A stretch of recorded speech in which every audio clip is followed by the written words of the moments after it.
क्रांतिज्योती सावित्रीबाई फुले, अहिल्याबाई होळकर, झाशीची राणी यांसारख्या महिलांनी आपल्या कर्तृत्वाने देशासाठी मोठे योगदान दिले. आजच्या काळातही असे काम करणाऱ्या महिलांची मोठ्या प्रमाणात गरज आहे. बालविकास व महिला सक्षमीकरणासाठी केवळ प्रशासन पुरेसे नाही, त्यासाठी समाजातील प्रत्येक घटकाने पुढाकार घेऊन योगदान द्यायला हवे.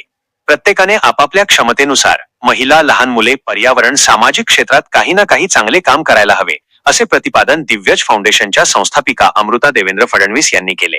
ग्रॅव्हिट्स फाउंडेशन आयोजित ऊर्जा पुरस्कार वितरण सोहळ्यात त्या बोलत होत्या.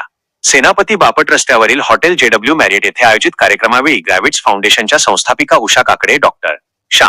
ब. मुजुमदार, सिम्बायोसिस अभिमत विद्यापीठाच्या कुलपती डॉक्टर विद्या येरवडेकर, लोकमंगल फाउंडेशनचे विश्वस्त रोहन देशमुख, प्रसिद्ध क्रिकेटपटू तिलक वर्मा, प्रसिद्ध अभिनेते चंकी पांडे, तेलुगू चित्रपटसृष्टीतील दिग्दर्शक व्यंकटेश कुडुमुला आदी उपस्थित होते.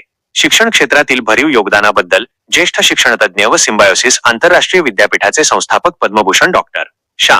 ब. मुजुमदार यांना यंदाचा ऊर्जा जीवनगौरव पुरस्कार प्रदान करण्यात आला. स्त्रीरोगतज्ज्ञ डॉक्टर संजय गुप्ते, विशेष आरोग्य सेवा, कायनेटिक ग्रीन एनर्जीच्या संस्थापिका सुलज्जा फिरोदिया मोटवानी, उद्योजकता, भारतीय क्रिकेटपटू तिलक वर्मा, क्रीडा, लोकसाहित्य आणि सत्यशोधक चळवळीचे व्यासंगी अभ्यासक प्राध्यापक डॉक्टर विश्वनाथ शिंदे, सोलापूर येथील जिव्हाळा मतिमंद संस्थेचे प्रमुख अण्णाराव भीमशंकर राजमाने, शिक्षण व समाजसेवा यांनाही यावेळी सन्मानित करण्यात आले. याबरोबरच उरी हल्ल्यातील शहीद जवान अर्जुन जाधव यांच्या स्मरणार्थ वीरपत्नी सायली अर्जुन जाधव व त्यांच्या आई वडिलांनाही शौर्य पुरस्काराने विशेष सन्मानित करण्यात आले. माळशिरस दुर्घटनेतील 5 जणांचा जीव वाचवणाऱ्या तांदुळवाडी येथील इरफान मुजावर यांना मानवतावादी पुरस्कार दिला. सन्मान चिन्ह, शाल, तुळशीचे रोप असे या पुरस्काराचे स्वरूप होते. थँक्यू तुम्हाला सगळ्यांना आणि स्पेशली आजचे विजेते. You are a testament to what we say कि जो दिया रहता है वो जल के उजाला देता है. एंड सेल्फलेसली कोणताही अजेंडा न ठेवता फक्त लोकांसाठी तुम्ही सेवा केलेली आहे, याच्यासाठी धन्यवाद. हा पूर्ण कार्यक्रम मॅडम तुम्ही खूप छानपणे केला आणि ग्रॅव्हिटीसच्या बाबतीत मी सांगू इच्छिते की महिला सशक्तीकरण असो की मुलांचं संगोपन असो किंवा शिक्षण असो किंवा ट्रान्सजेंडरसाठी काम करणं असो, तुम्ही प्रत्येक एरियामध्ये फार छान काम करतायत. आणि असं म्हणतात की any nation which wants to develop needs a child who is strong and protected and needs a woman who is empowered. तर ह्या दिशेने आपल्या सेंटरमध्ये तर काम चालूच आहे, शासनाकडनं काम चालू आहे.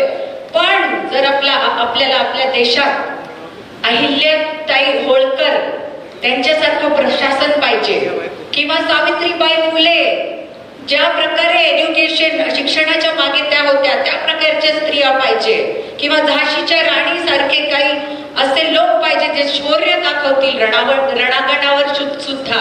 तर आपल्याला लक्षात ठेवायला पाहिजे, आपल्याला तशी चान्स त्या स्त्रियांना किंवा मुलांना द्यायला पाहिजे, तशी अपॉर्च्युनिटी द्या.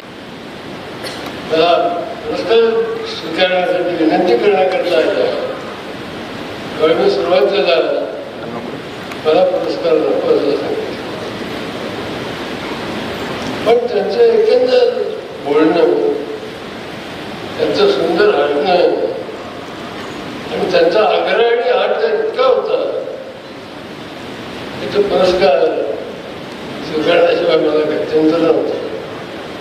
पण तो स्वीकारला हे बरं झालं, पण त्यामुळं त्यांचे कर्तृत्व किती मोठं आहे हे मला पाहायला मिळतं. पुण्यामध्ये अनेक सामाजिक संस्था आहेत, आपापल्या परीने ते चांगलं कार्य करत असतात. पण उषाताईने जे कार्य निवडलेलं आहे, कार्यक्षेत्र निवडलेलं आहे, ते पाहून मित्रांनो मी अचंबित झालो. सारा स्पर्श, चांगला स्पर्श कोणता, वाईट स्पर्श कोणता, लहान मुलांच्यासाठी विकास करण्यासाठी केलेले प्रयत्न. आणि मुख्य म्हणजे आणि माझ्या मनात मित्रांनो एक विचार आला की ज्या वयात मी पुरस्कार द्यायचा, त्या वयात मी पुरस्कार स्वीकारत आहे हे जरा सुरुवातीला विचित्र वाटलं. पण